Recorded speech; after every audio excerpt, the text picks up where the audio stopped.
In this section, what we're going to do is we're going to look at linking and importing designs into your Revit structural project. So rarely are you going to be starting off fresh on the structural side and then tying in with something that architecture or something is doing. So we'll occasionally run into that the opposite way whenever we're coming across with like a bridge design. But for a building or whatever, we're normally going to have the architect start the project and then bring it to us. And so with that in mind, we have the ability to either completely import that model in, which has its advantages, or we can come in and link to that model, which allows for a little more flexibility, as in they go in and they'll make a change and you'll be able to see that change in your design instead of having to work through an iterative process that has no linking between the two files. So you want to think of this as a renovation of an existing building or 3D object or whatever whenever you're creating your object. So link files can become part of the project but are still connected to the original file. Like I said, this would be similar to XREFs if you're used to old school AutoCAD, in which the original file is being kind of peeked into, but it has a lot of its own similar characteristics that you don't really change. You can use the things for reference, but you're not really have the ability to change those aspects of the file. Someone else is controlling that. Imported files become part of the project, so you lose that link feature. You just get it, you get that file whenever it comes in as a at whatever stage it's at, and so there's no link back to it, but you get that full file in yours to use in your design. You can change yours, it won't change the original, and you will get no notification that the original's changed either. So this will be almost like inserting a block in AutoCAD. So when that block comes in, you can do things to that block, but it doesn't affect the original object. So basically linking is pretty easy. You're going to open the view in which you want to link or import the file. If it's a 2D view, you want to probably open a 2D view like level 1, level 2, level 3 that you want to bring in the file. And for a 3D view, you want to use the 3D view to bring in the file. And then you will actually click the link depending on what file you're bringing it in, whether it's another Revit file, a site file, or things like that. In the Insert tab, you're going to do the exact same thing. In this case, you will pick something like Link Cat, you'll import it, and you're going to place it in for there. And then with both of these, there's going to be certain options that you want to bring in and deal with. And make sure you do that, or you'll end up with something crazy somewhere out in space. And so we're going to talk about those soon. So what I'm going to do right now is I'm going to start a new drawing. I'm going to use a structural template. Now, if the structural template didn't come with your version of Revit, sometimes you have to add it in after the fact. I actually have the file in BIM 360 for you to download, and you can start it that way. The way we're going to do it is this. We're going to come in and we're going to click New right here, and I'm going to navigate to that structural template. If I don't have it on that list, I can simply come into Browse and then go find it wherever I downloaded it from BIM 360.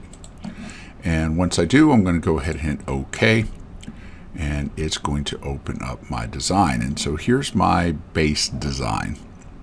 Of course, nothing's in there. There's a couple different things that I have over here because I use a structural template.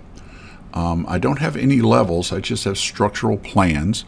Levels, the base levels are normally set up for your architecture, and then the structural plans will have the levels, but based off of the structural levels. Right now, I'm going to come in and click these and hit delete, and then I'll be ready for my next design. So now I want to go ahead and pull in my new design. And so I'm going to come over here and I'm going to actually load that hotel that I showed in the previous example. And so to do that, I'm going to come over here. I might as well create a 3D view Easiest way to get to 3D view is come over here to view, and then they have 3D view right here, and I can click it and it will create a new 3D view. In it, you're actually seeing a couple things. So that's a level, and that's a level that are these two that are previously created, and so those are in there. I'm going to come over, and now that I have that 3D view, I'm going to come in and I want to go to Insert, and I'm going to link to a Revit file. So I'm going to press this first little button, and now I got to go find my file. So mine is over here and right here, and I'm going to pick hotel.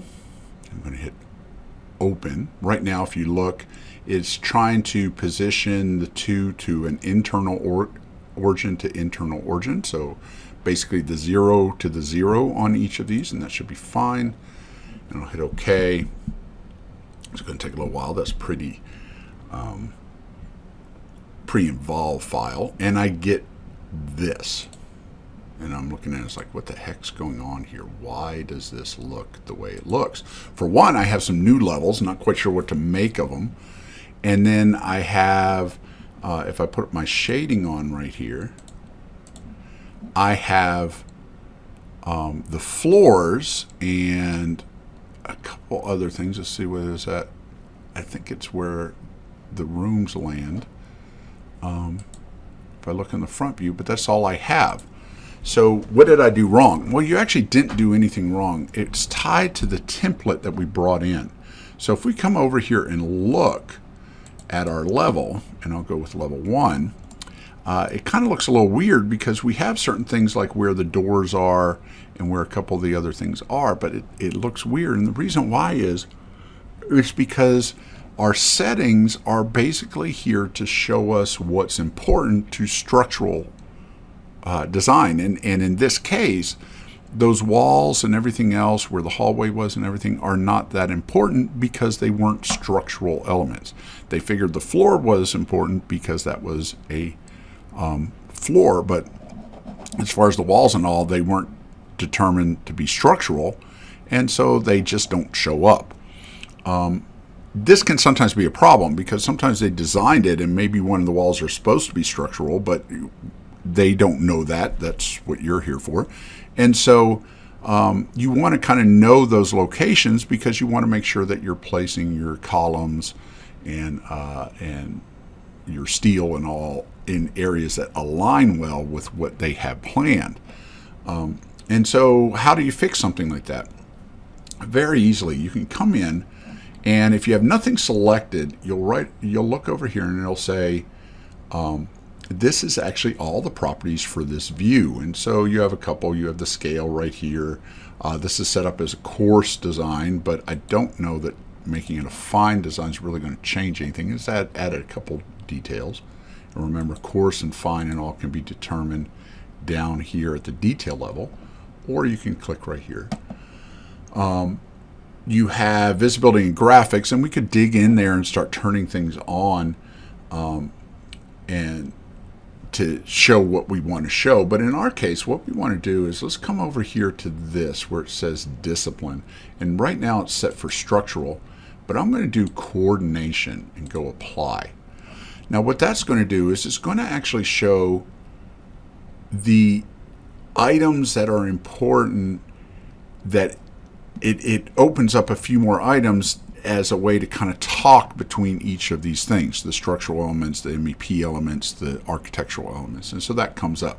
Some of the things that are missing here that you're not seeing that still hasn't come up is there's furniture that's in the architectural group that's not there, and counters and certain things like that. You do have a few things in here, but not much. That's all turned off.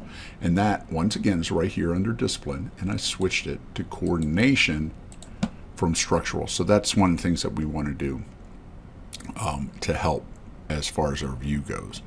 The other thing is all of these are kind of full view, and in reality I just kind of want to be able to see these, but most of my design is going to come off of this type of or come off of this and kind of build up for the structural.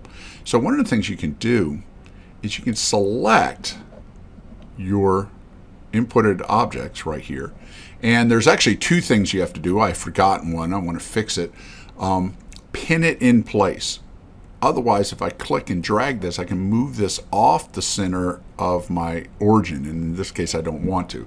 So when you select it, first thing you want to do is come up here to pin and pin it. And so now if I click and accidentally drag, I don't accidentally drag it off spot. Second thing that you want to do is if you right click, there's an option that says override graphics in view. And if you go here by element or by category, you can come in and you can set it to halftone. And when you hit OK, what that's going to do is kind of give you a grayed out version, a little bit, it's actually slightly transparent version of your object. And so whenever you're designing something, you can kind of tell the difference between the two objects. So once again, that one is just selecting the actual building itself, right clicking, and under override graphics in view, you'll have an option for category, and there's a little checkbox to change that tone. I can also do that in this view, so I can do it in my 3D view as well. And so let's change this discipline over to coordination and hit apply. Okay, that looks a little bit better. And then we're going to come over here and select our element. It's already pinned because once you pin in one view, it's pinned in all views. And then I'm going to right click, override graphics in view by category. Let's set this for halftone, and there we go. And so even though it doesn't look really different here, if we do hidden or shaded, see it's kind of grayed out. Okay, so that's how we bring in the objects. Now, anything that we do in here, if we go to elevations or whatever, and I'm going to set this to halftone as well. Whenever we change these, you're going to have certain levels. Here's our levels. Those are the darker black ones. This is their levels, and so their level starts off at a -6 for the first grade. I don't know quite why. And we normally want to start off on the top of slab, so we're going to start right here. Our levels are different than theirs, so we can come in and place our levels based on ours. These are all structural, so we are basically just using these for reference as opposed to the actual level height. And so that's one of the things that we can do. And what we're going to do in a little bit is I'm going to go ahead and show you how to add levels so we can work this all out in our design. We'll be doing that in a little bit based off of an imported CAD file.